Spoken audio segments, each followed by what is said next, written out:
आज मंत्री होणार, उद्या मंत्री होणार, परवा मंत्री होणार.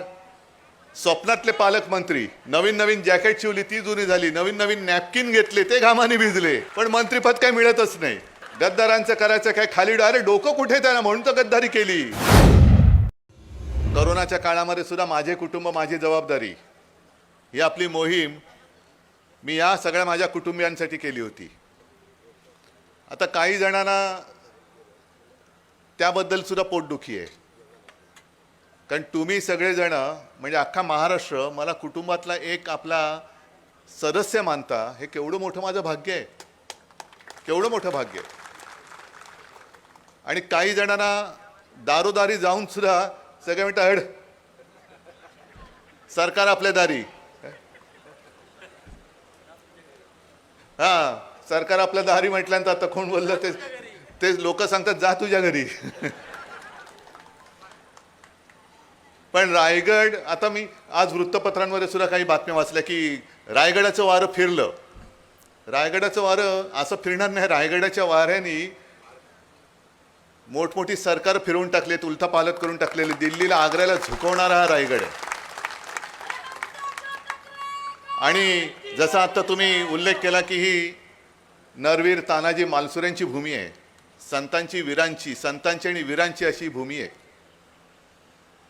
आता या वीरांच्या भूमीमध्ये आधी लगीन कोंडाण्याचं, जीव गेला तरी 72, पण मी माझ्या महाराजांचा आदेश मोडणार नाही, भगवा फडकवणार म्हणजे फडकवणारच.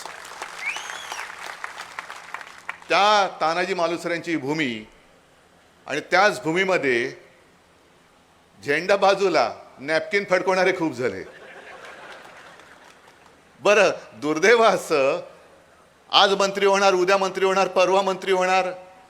स्वप्नातले पालकमंत्री, नवीन नवीन जॅकेट शिवली ती जुनी झाली, नवीन नवीन नॅपकिन घेतले ते घामाने भिजले, पण मंत्रीपद काय मिळतच नाही. आता काय करायचं त्यांच्यासाठी. पण त्यांना माहिती नाही की ही जी भूमी आहे ती गद्दारांची भूमी नाही आहे, अजिबात नाही आहे.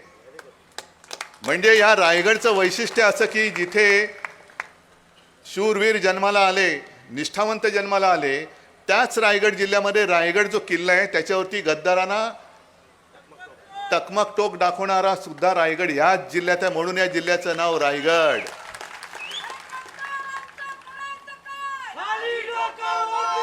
अरे असं कसं करणार, डोकं असलं तर कराल ना. गद्दारांचं करायचं काय, खाली डायरेक्ट डोकं कुठे त्याला, म्हणून तर गद्दारी केली. तर काय कुठलंही त्यांचं वर केलं तरी डोकं कुठे. आणि दुसरं, गीतेसाहेब तुम्ही सांगितलं की इकडे वारकरी संप्रदाय आहे, वारकरी संप्रदाय आहे. आता वारकरी म्हटल्यानंतर मला एक जुनं शिवसेना प्रमुखांचं वाक्य आठवलं आणि त्यांनी सांगितलं की तुम्ही वारकरी आहात, आम्ही सुद्धा वारकरी आहोत.